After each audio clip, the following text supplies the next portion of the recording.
c'est vrai que je dis toujours 1 heure dans tes parvis vaut mieux que 1000 ailleurs. 1 heure avec ta parole aussi, Seigneur, parce que tu vas encore nous enseigner.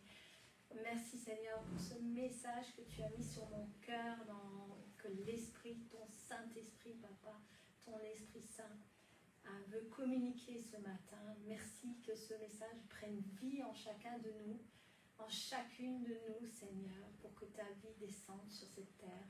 Merci, Papa, pour tout. Amen. Amen. Le micro, Karine. Oui, oui, bien sûr. Alors, je vais parler des miracles aujourd'hui. Des miracles. Et aussi comment la mentalité pour avoir les miracles.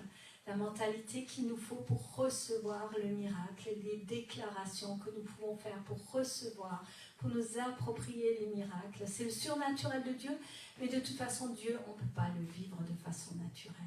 Parce que si on le vit de façon naturelle, c'est comme si on le limite, et c'est quelque chose qui n'est pas de lui. Alors je dis, tout est possible à Dieu, tout est possible à celui qui croit. En Genèse 17, Dieu a dit à Abraham, « Je suis le Dieu tout-puissant. Vis sous mon regard et fais ce qui me plaît. » Là déjà, Dieu il nous dit clairement, « Je suis le Dieu tout-puissant. » En réalité, la révélation que nous devons avoir, que ce soit dans la guérison, que ce soit dans le miraculeux, c'est de placer en fait notre foi dans la puissance de Dieu. Parce qu'en réalité, Dieu nous parle toujours de cette foi qui pourrait être aussi petite qu'un grain de moutarde. Et il dit bien, si cette foi était aussi petite qu'un grain de moutarde, tu diras à cette montagne de se jeter dans la mer. Ça veut bien dire que cette foi-là, on ne l'a pas. On ne l'a pas si on ne comprend pas comment recevoir le miracle. En réalité, c'est possible si nous comprenons que Dieu est tout-puissant. Alors, on sait que Dieu est tout-puissant, mais on ne pense pas toujours qu'il veut nous montrer sa puissance. C'est un peu comme dans la guérison. Dieu, on sait qu'il peut tout et qu'il peut nous guérir, mais on se pose toujours la question, et surtout nous, chrétiens, est-ce qu'il veut ? En réalité, c'est que ça notre problème. Et Dieu veut vraiment nous emmener dans cette révélation. Donc, j'ai cherché aussi, qu'est-ce que veut dire le mot tout-puissant ?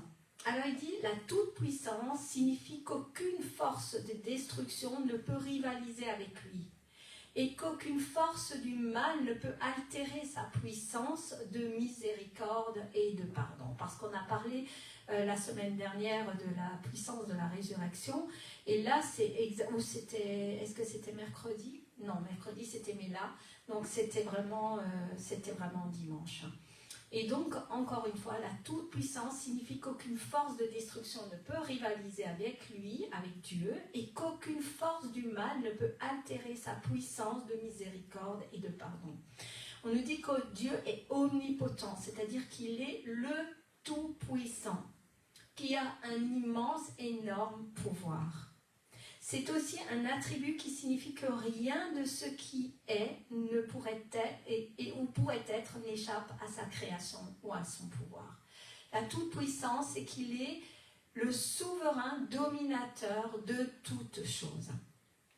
Donc nous devons placer en fait notre petite foi et espérer qu'elle ait un jour ce grain de sénévé en la toute-puissance du Seigneur Jésus. Nous pouvons donc utiliser la parole, comme on l'a déjà dit. Dans Jérémie 23, par exemple, verset 29, il dit « Est-ce que ma parole n'est pas comme un feu ? Est-ce qu'elle n'est pas comme un marteau qui casse le rocher ?» Ça, c'est quand nous déclarons, parce qu'on va voir tout au long de cet enseignement qu'en fait, tous les hommes de Dieu, toutes les femmes de Dieu qui ont été miracles n'ont rien appris. Ils ont tous simplement obéi et ils ont dit. On verra tout au long comment, tout simplement, en proclamant et en disant, nous pouvons avoir les miracles. Hébreux 4, 12, car ma parole est vivante, on en connaît, efficace, plus tranchante qu'une épée à double tranchant, pénétrant jusqu'à partager âme et esprit, jointure et moelle, elle juge les sentiments du cœur. Là, c'est encore une fois la parole de Dieu qu'on peut proclamer. Et dans Jean 14, il nous est dit, 14, 12, 16. En vérité, je vous le dis, celui qui croit en moi fera aussi les œuvres que je fais, et il en fera de plus grandes parce que je m'en vais au Père. Donc rien ne peut empêcher, je pense, une église d'avoir des miracles. Rien ne peut nous empêcher d'avoir des miracles. Je vais parler un peu de Pierre. Vous savez, lorsque Pierre, dans la pêche miraculeuse, lorsque Pierre était un pêcheur, mais Pierre était un pêcheur professionnel. Mais en réalité, à un moment donné, il ne pêche rien. Et c'est que lorsque le Seigneur l'emmène et lui dit « Viens en eau profonde », qu'avec Jésus, Pierre peut tout. Et sa pêche va être vraiment miraculeuse. Donc en fait, Pierre obéit, c'est simplement ça, il obéit. Il obéit un petit peu comme également le lépreux, vous savez, quand Jésus a d'abord prié, et puis le lépreux, pas le lépreux, pardon, excusez-moi, l'aveugle. Et puis Jésus lui dit, est-ce que tu vois quelque chose? Et en fait, il voyait, mais il voyait juste comme ça des formes. Mais Jésus lui dit, viens, je t'emmène, et il le sort du village. Le lépreux ne pose pas la question du pourquoi, comment il doit sortir. C'est là que Jésus lui met la boue. Et à ce moment-là, il voit. Parce que d'abord, il lui ouvre des yeux spirituels. D'abord, par obéissance, il suit Jésus en toute simplicité, sans se poser la question pourquoi il faut que je fasse ça.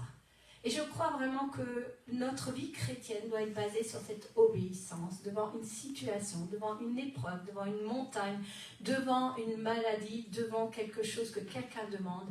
Soyons obéissants et soyons simples, prions.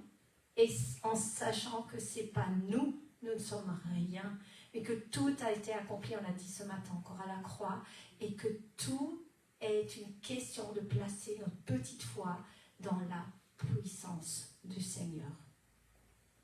Donc Pierre, dans son attitude de foi et d'obéissance, va comprendre et connaître le Dieu agissant et tout-puissant. C'est une attitude de foi, de confiance qui va provoquer le miracle. Donc, comme pour la maladie, la révélation que nous devons avoir, ce n'est pas que Dieu peut, mais que Dieu veut. Que Dieu veut t'aider, que Dieu veut aimer, que Dieu veut faire, que Dieu veut démontrer qu'à lui tout est possible. Et pour ça, on va prendre Éphésiens 1 maintenant. Je vais lire 2 textes et on va voir quelque chose d'assez intéressant. Je trouve, on prend Éphésiens. Alors, Éphésiens 1. À partir du verset 15. Voilà. Alors, c'est l'apôtre Paul qui parle. C'est pourquoi moi aussi, ayant entendu parler de votre foi au Seigneur Jésus et de votre charité pour tous les saints, je ne cesse de rendre grâce pour vous, faisant mention de vous dans mes prières, afin que le Dieu de notre Seigneur Jésus-Christ, le Père de gloire, vous donne un esprit de sagesse et de révélation dans sa connaissance, et qu'il illumine les yeux de votre cœur pour que vous sachiez quelle est l'espérance qui s'attache à son appel, quelle est la richesse de la gloire de son héritage qu'il réserve aux saints, et quelle est envers nous qui croyons l'infinie grandeur de sa puissance se manifestant avec efficacité par la vertu de sa force. C'est extrêmement puissant, parce que Dieu nous parle de sa force, il nous parle que c'est un héritage que nous avons, que c'est une espérance qui vraiment, en fait, est liée à notre appel. Mais ce qui, moi, m'a frappé, et on va voir dans un autre texte de Éphésiens 3, on va d'abord le lire, Éphésiens 3, 14, 20. Alors, à cause de cela, dit toujours l'apôtre Paul, je fléchis les genoux devant le Père, duquel tire son nom toute famille dans les cieux et sur la terre, afin qu'il vous donne selon la richesse de sa gloire, d'être puissamment fortifié par son esprit dans l'homme intérieur, en sorte que Christ habite dans vos cœurs par la foi, afin qu'étant enraciné et fondé dans l'amour, vous puissiez comprendre avec tous les saints quelle est la largeur, la longueur, la profondeur, la hauteur, et connaître l'amour de Christ qui surpasse toute connaissance, en sorte que vous soyez remplis jusqu'à toute la plénitude de Dieu. Or, à celui qui peut faire, par la puissance qui agit en nous, infiniment au-delà de tout ce que nous demandons ou pensons. À lui soit la gloire dans l'Église, en Jésus-Christ, dans toutes les générations, au siècle des siècles. Dans ces deux textes, moi, ce qui m'a frappé, c'est le début. Lorsque, dans le 1, il dit « C'est pourquoi moi aussi, ayant entendu parler de votre foi au Seigneur Jésus-Christ et de votre charité. » Il s'adresse à des chrétiens qui ont compris, en fait, qui sont comme Christ, dont l'amour, encore une fois, je suis toujours dans le même thème, j'en sortirai jamais, je crois, prédomine. Il parle de la foi au Seigneur, mais il parle de notre charité pour les saints.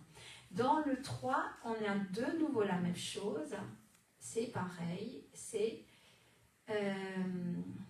attendez voir, où est-ce que j'étais? Voilà. En sorte que Christ habite dans vos cœurs par la foi, afin qu'étant enraciné et fondé dans l'amour. L'amour de Christ, mais aussi quand il dit au chapitre 1, l'amour pour les saints. Lorsque nous voulons avoir un miracle, que ce soit pour nous, mais aussi pour les autres, nous devons avoir ce cœur de miséricorde. Nous devons sentir le besoin, nous devons être compatissants, nous devons être miséricordieux, nous devons avoir de l'amour.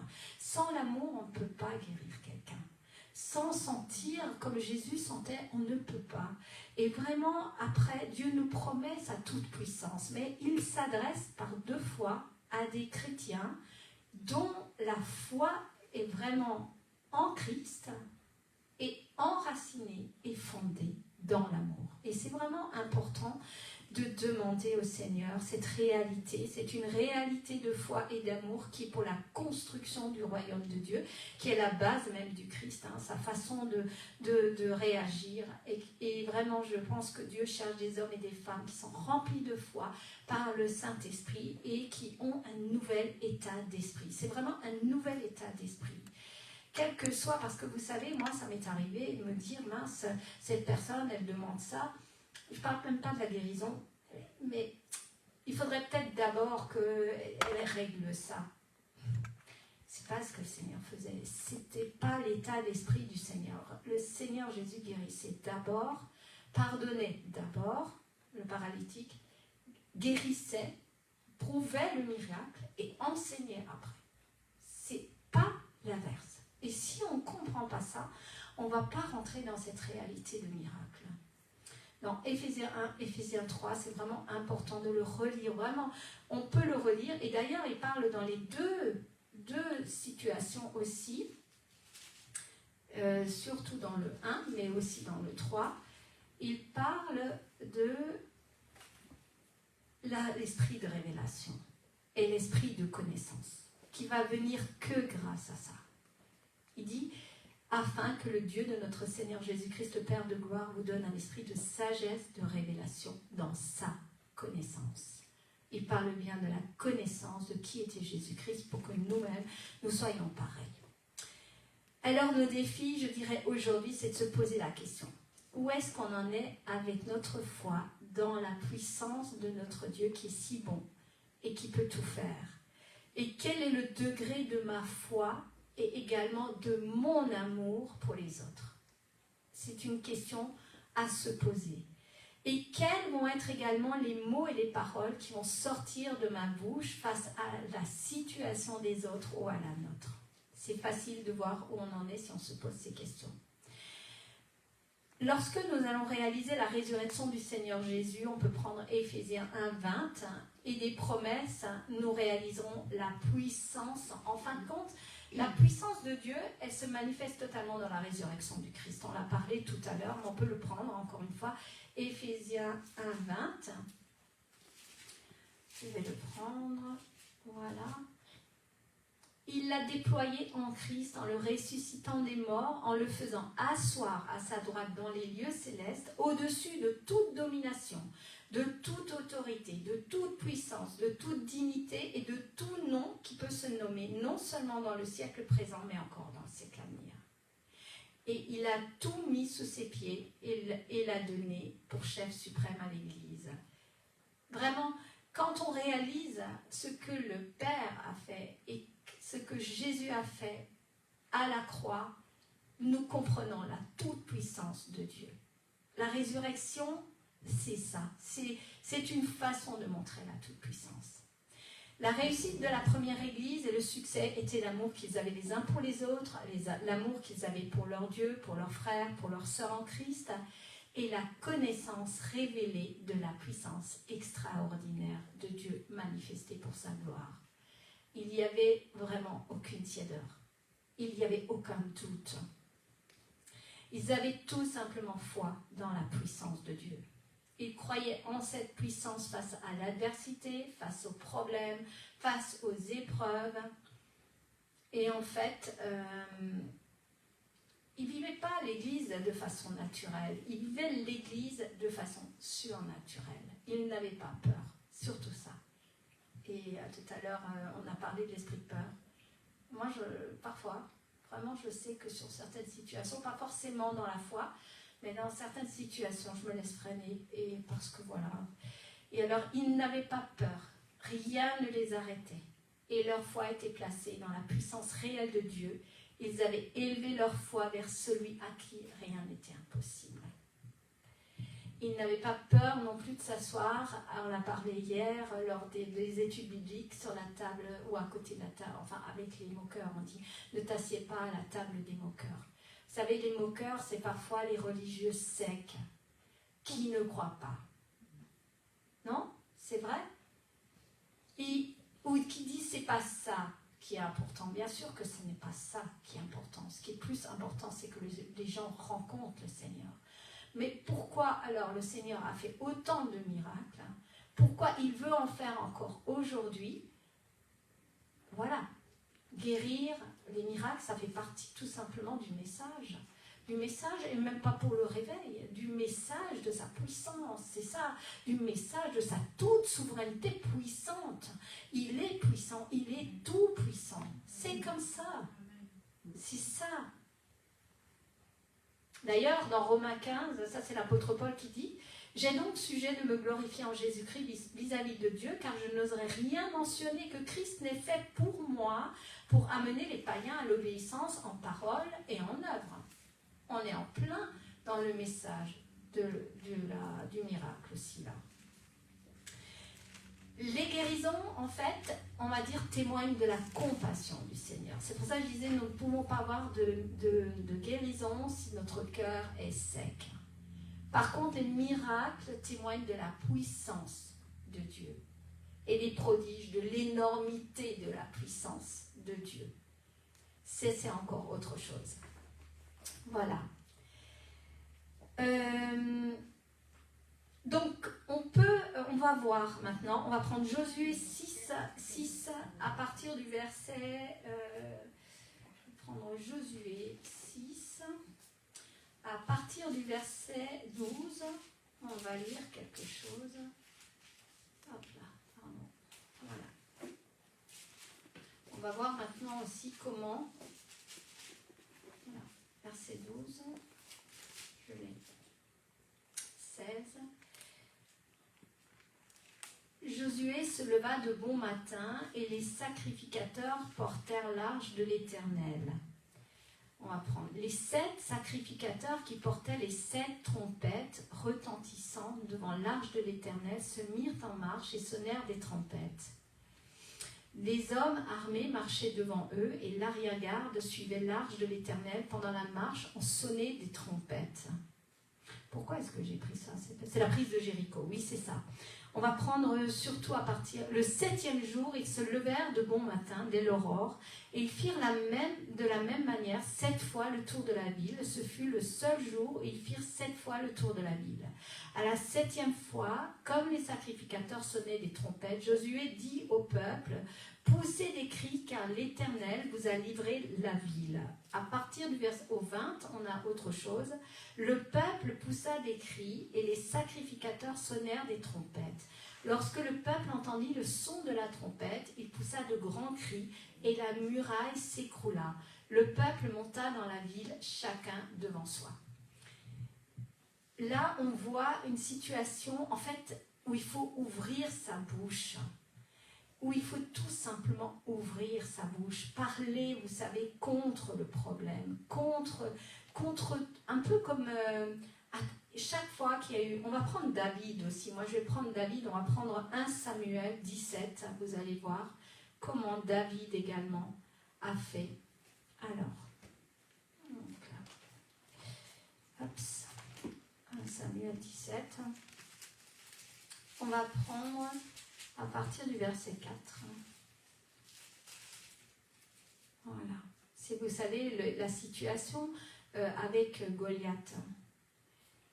Un homme sortit alors du camp des Philistins et s'avança entre les deux armées. Il se nommait Goliath. Il était de Gad et il avait une taille de 6 coudées et un empan.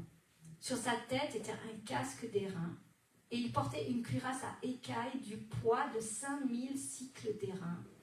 Il avait aux jambes une armure d'airain, un javelot d'airain entre les épaules. Le bois de sa lance était comme une anse souple de tisserand. Et la lance pesait 600 cycles de fer, et celui qui portait son bouclier marchait devant lui.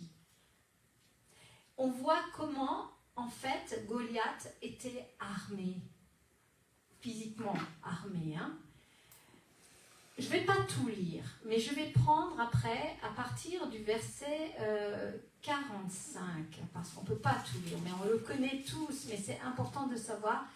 Pourtant, David, lorsqu'il a parlé, il dit, tu marches, il parle. Il dit, tu marches contre moi avec l'épée, la lance, le javelot. Et moi, je marche contre toi au nom de l'Éternel des armées, du Dieu de l'armée d'Israël que tu as insulté.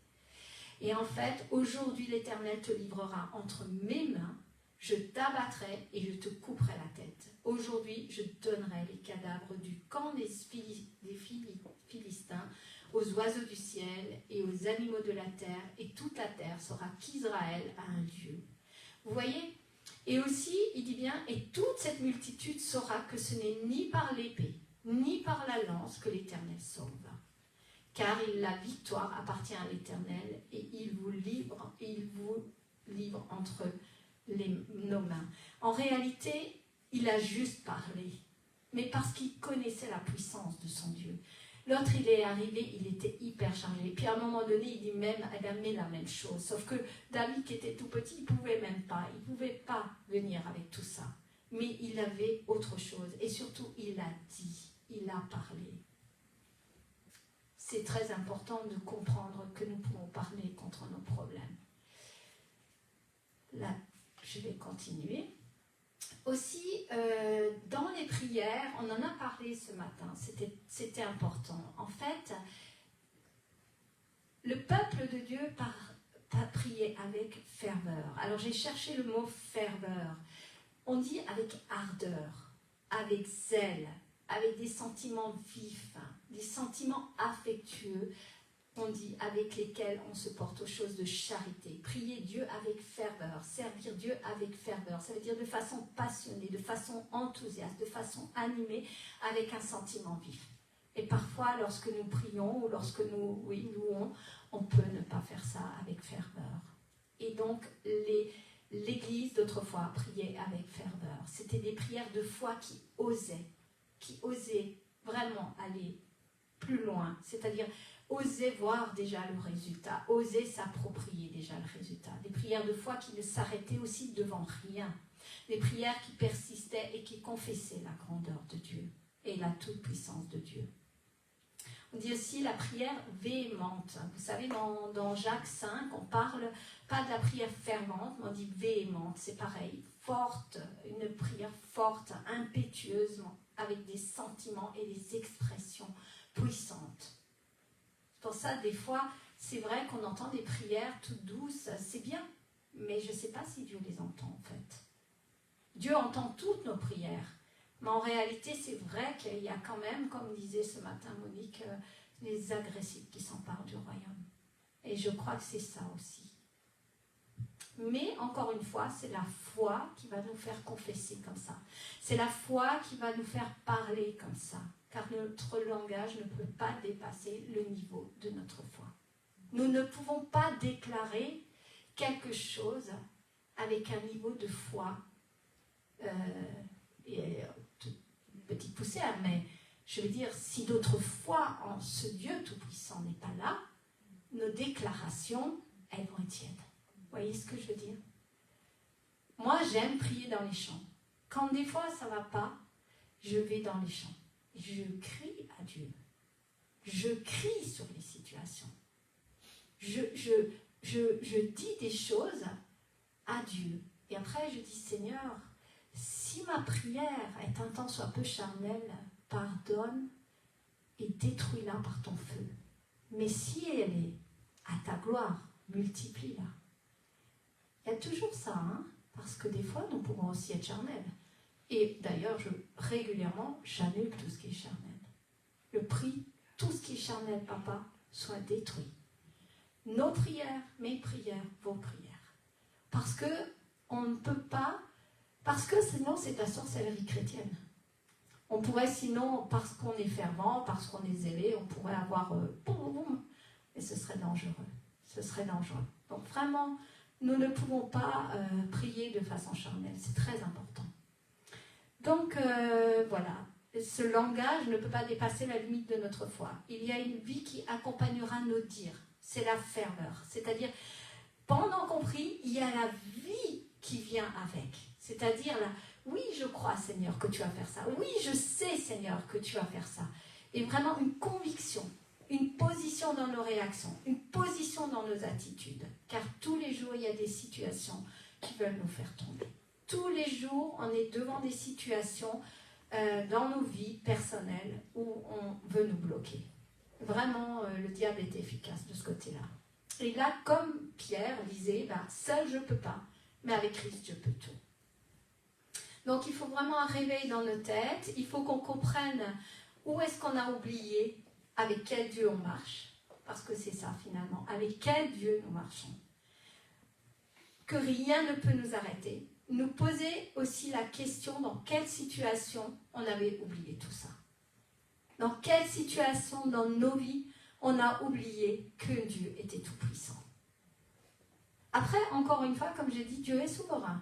Donc le Seigneur, voilà, va faire ce qui est le meilleur pour nous, et son meilleur, c'est notre sanctification. C'est pour ça que des fois nous coinçons. Mais c'est pas grave, parce que je dis, Seigneur, merci, tout concourt au bien. Là, tu me sanctifies. Là, tu casses tous mes coins là qui résistent, hein, parce que c'est terrible. Hein. Moi, je sais que je résiste, hein, je ne suis pas dupe. Hein. Je sais où ça va pas chez moi. Hein. Et je veux changer. Enfin, je dis, Seigneur, je voudrais te plaire, mais je ne veux pas encore changer complètement. Des fois, vous savez, entre ce qu'on veut intellectuellement et ce qu'on est, oh, Seigneur. Mais alors je dis, pousse-moi au-delà de la montagne, tire-moi, si je ne veux pas avancer, pousse-moi. Et il le fait. Hein.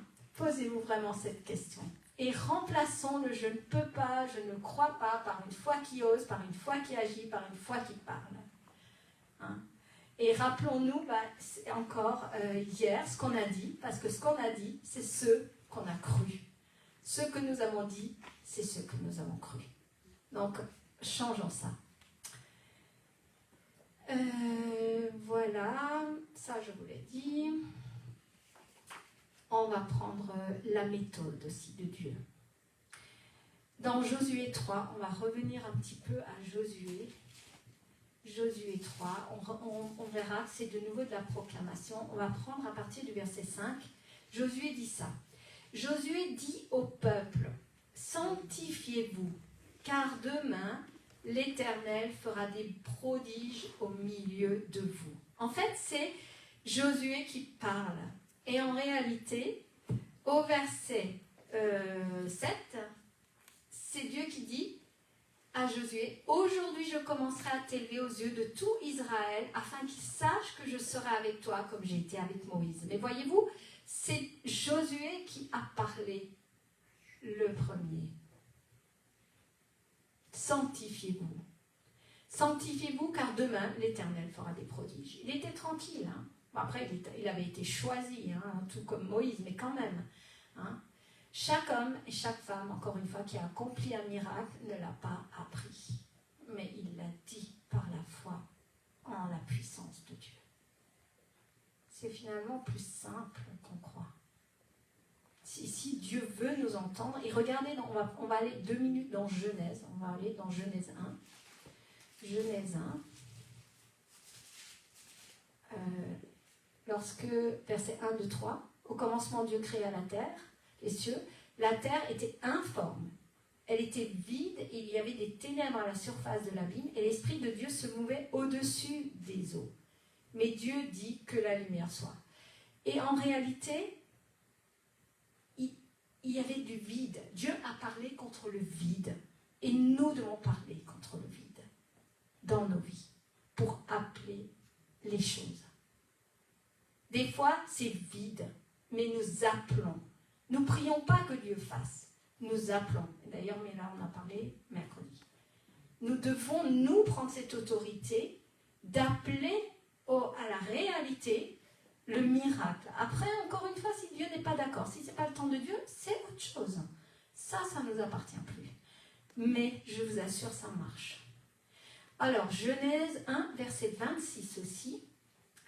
Puis Dieu dit, on en a parlé hier, faisons l'homme à notre image, selon notre ressemblance, et qu'il domine. C'est-à-dire, faisons l'homme à notre image. Ça veut dire, et avec le Père, le Fils, le Saint-Esprit, qui est en nous. Et c'est le Saint-Esprit qui va faire le miracle. C'est le Saint-Esprit qui est en nous. Quand je dis des fois aux gens, si vous avez mal à quelque part, le Saint-Esprit qui est en vous, il n'est pas malade. Et il est ici, mais il est aussi en vous. Donc c'est le Saint-Esprit qui va ôter la douleur. C'est le Saint-Esprit qui est en vous qui va ôter l'angoisse. C'est le Saint-Esprit qui est en vous qui va nettoyer, purifier. Vraiment.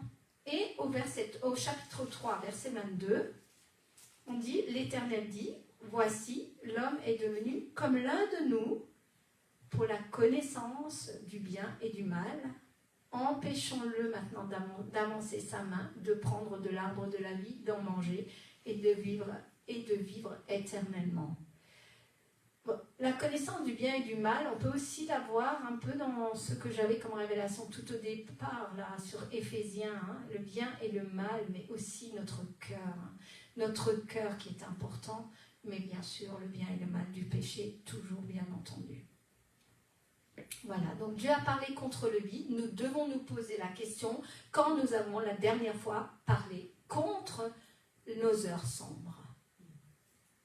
Contre ce qui... Parce que Dieu, depuis ce jour-là, il ne s'est plus jamais tu. Il a parlé à travers la bouche des prophètes, il a parlé à travers la bouche des chrétiens, il parle tous les jours à travers sa parole, il a toujours parlé. Il ne s'est plus jamais tu. Dès qu'il a commencé à parler, il a parlé. Autre exemple, on prend Exode 14. On va prendre Exode 14. Est-ce que je suis dans les temps où ça va encore ? Exode 14, sinon c'est pas grave, on fera un autre jour. 15, voilà. Exode 14, quel verset ? Exode 14, 15, 16, voilà. L'Éternel dit à Moïse, pourquoi ces cris ? Alors là, c'est un autre, oui, c'est ça que je voulais aussi montrer. Parfois, nous crions à Dieu. C'est ce que j'ai dit, parfois je vais dans les champs, je crie à Dieu. Là, c'est l'inverse. Dieu dit à Moïse, pourquoi ces cris ? Parle aux enfants d'Israël. Ça veut dire le mot parle et marche. Ça veut dire qu'il y avait parler et marcher. Ça veut dire parler et agir. Parle et marche. Et il dit, toi, lève ta verge, étends ta main sur la mer et fends-la, et les enfants d'Israël entreront au milieu de la mer à sec. Et au verset 21, 27, Moïse étendit sa main sur la mer, on en a parlé, l'Éternel refoula la mer par un vent d'Orient qui souffla avec impétuosité toute la nuit. Il mit la mer à sec et les eaux se fendirent. En réalité, dans le miracle, il y a l'obéissance, on fait le pas de foi. C'est Dieu qui est puissant, on place notre foi dans la puissance de Dieu, on agit. Des fois, on peut crier à Dieu, mais le mieux, c'est plutôt de parler au problème et de faire. Et on va s'entraîner un jour. On va tous parler à nos problèmes, ça sera merveilleux. Et donc, l'Église est toujours dirigée par la tête. Dans ces situations-là, c'est Dieu qui dit à Moïse, c'est vraiment... Dieu directement qui parle à Moïse, dit à mon peuple d'avancer, tout miracle est un pas en avant et jamais en arrière. Nous devons marcher sur la chose que nous craignons. Ça veut dire là où il y a une crainte, là où il y a une peur, nous devons marcher dessus et faire un pas. Vraiment. Donc, encore une fois, Samuel, on se rappelle un peu David. Hein. Alors, David est allé au front avec 3 armes. Son Dieu, sa foi et sa bouche. Son Dieu, sa foi et sa bouche. Souvent, les bons religieux, comme je dis, c'est les premiers à vouloir nous faire taire. Sa foi, son Dieu. Et sa bouche. Donc, le tueur de géants était avec David. Hein, c'était Dieu. C'était Dieu. Hein. David portait son Dieu dans son cœur. Hein. David a dit, Moïse a dit, Jésus a dit, Josué a dit, Dieu a dit. Quand nous disons, nous créons. Encore une fois, comme je dis, Seigneur, annule ce qui n'est pas de toi. Moi je n'ai pas une prière, je vous assure, pas une prière où je ne m'humilie devant Dieu en disant, Seigneur, si cette prière n'est pas à ta gloire, surtout papa, ton feu sur cette prière, je n'en veux pas. Je ne veux pas te déplaire. Mais si elle te plaît, eh bien tu le multiplies. C'est merveilleux, c'est un peu comme une petite garantie, parce que, vous savez, des fois on est charnel, il ne faut pas rêver. Hein. Et moi je ne veux pas de ça dans ma vie. S'il y a bien un endroit où je ne veux pas de ça, c'est dans mes prières. Plutôt, je ne prierai pas alors. Hein. Voilà, donc, en fait, quand David a parlé, c'est là que Goliath est tombé. David a parlé et c'est là que Goliath est tombé. Exactement, au moment, parce que nous voyons que Dieu est un feu dévorant. Dans Pierre aussi, un Pierre qui dit « Je n'ai ni or, je n'ai ni argent, mais ce que j'ai, je te le donne au nom de Jésus-Christ Nazaréen, marche. » Pierre a parlé. Pierre a parlé de nouveau. Et il l'a dit, et Dieu l'a fait. Gratuitement. Gratuitement. Ça, c'est important. Gratuitement. Dieu aime faire les choses gratuitement. Donc, nous soyons gratuits aussi. Dans la maladie aussi, lorsqu'on impose les mains aux malades, hein, on peut aussi des fois imposer nos mains sur nous-mêmes. On peut vraiment prier, déclarer sur nous-mêmes la santé. Mais ça, Pasteur Paul, il en parle tellement, donc c'est vraiment pas moi qui peux en ramener ça. Mais c'est vrai, déclarons la santé sur nous-mêmes. Hein. Déclarons, faisons partir nos infirmités dans la tête aussi. Faisons vraiment partir tout cela. Ça n'a rien à faire chez nous, en nous. Donc, si nous voulons des miracles, il faut croire aux miracles. Parce qu'il y a des gens qui veulent des miracles, mais ils n'y croient pas. Si nous voulons faire des miracles, il faut commencer par là. Croyons aux miracles. Nous voulons faire des miracles, nous voulons des miracles, croyons aux miracles. Mais Dieu veut faire vivre le surnaturel sur terre. Face à nos montagnes, face à nos difficultés. Et il faut aussi nous arrêter de temps en temps. Et ça, j'aime aussi m'arrêter, me dire, est-ce que j'ai la compassion? Est-ce que j'ai le cœur qu'il faut à Dieu? Rappelez-vous Éphésiens. Hein? Car du temps de Jésus, il y avait beaucoup de miracles, mais il y avait beaucoup de religieux aussi. Hein? Donc, faisons vraiment ce que le Seigneur faisait, sans jugement, sans rien. Enseignons après que les gens soient guéris. Voilà. Car Dieu n'a pas changé. Hein? Ayons confiance surtout au Saint-Esprit. Hier, on l'a assez étudié et c'est vrai. Des fois, je dis pardon Saint-Esprit parce que on pense à Dieu, on pense à Jésus et des fois, on a même peur de parler au Saint-Esprit parce qu'on se dit mais Saint-Esprit, est-ce que tu ne veux pas prendre... On a presque peur de mal faire des fois, mais le Saint-Esprit, il est vraiment avec nous. Donc, parlons au Saint-Esprit comme on a eu hier l'enseignement des études bibliques que je vous encourage vraiment à venir faire parce que c'est super, vraiment. Et puis aussi, encore voir des gens comme Étienne. Étienne était diacre à Jérusalem. Il était très simple. Il était quelqu'un comme vous et moi, mais qui a fait de grands miracles. Tellement de miracles qu'on l'a lapidé. Comme Jésus. Enfin, voilà. Voilà, on ne nous fera pas ça, mais on va nous lapider autrement. Dès lors, on risque d'avoir des miracles, il y aura certainement des choses. On peut lire pour ça encore 3 versets et on va s'arrêter. Je vais prendre Acte 2. Acte 2, verset 42. Voilà. Il persévéraient dans l'enseignement des apôtres, dans la communion fraternelle, dans la fraction du pain et dans les prières, et la crainte s'emparait de chacun, et il se faisait beaucoup de prodiges et de miracles parmi les apôtres. Ensuite, on prend Actes 5, 12, également.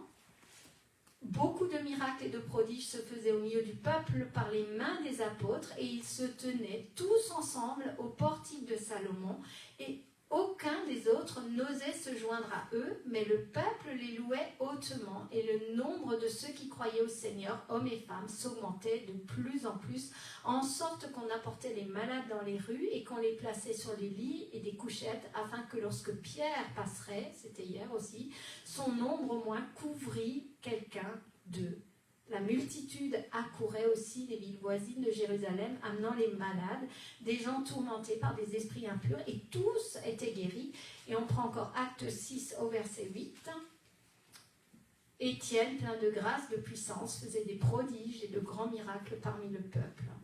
On voit vraiment que c'était quelque chose de naturel. C'était quelque chose, l'Église était comme ça. Et je crois que l'Église des temps de la fin, elle va devenir comme ça. Et même plus, puisque c'est écrit. Amen. Voilà, donc Seigneur, merci encore de nous encourager ce matin, tous, toutes, Seigneur, tous, toutes, et tous ensemble surtout, tous, toutes et tous ensemble avec ton esprit, Seigneur, à oser, à n'avoir peur de rien, à comprendre que tu marches avec nous et que notre foi est placée dans ta toute puissance, dans ta toute souveraineté, et que dans ta souveraineté, Seigneur, tu nous as toujours montré que c'était pas que tu puisses simplement, mais que tu veux faire, que tu veux guérir, que tu veux consoler, que tu veux amener les âmes à ton admirable lumière, que tu veux aussi encore montrer que tu es le Dieu des dieux, Seigneur des seigneurs et roi des rois. Merci Seigneur de nous encourager à parler contre nos montagnes, à parler contre nos épreuves, à parler contre ce que l'adversaire met en travers sur nos routes. Ô Père éternel, entends s'il te plaît nos prières si elles sont à ta gloire. Merci parce que c'est pour que ta gloire se manifeste sur cette terre, Seigneur, dans cette région, Seigneur, dans cette église, Seigneur, sur chacun de nous, Seigneur. Tu nous as donné une vision, Papa. Accomplis, ô Seigneur, ta vision. Dans le nom de Jésus, Amen.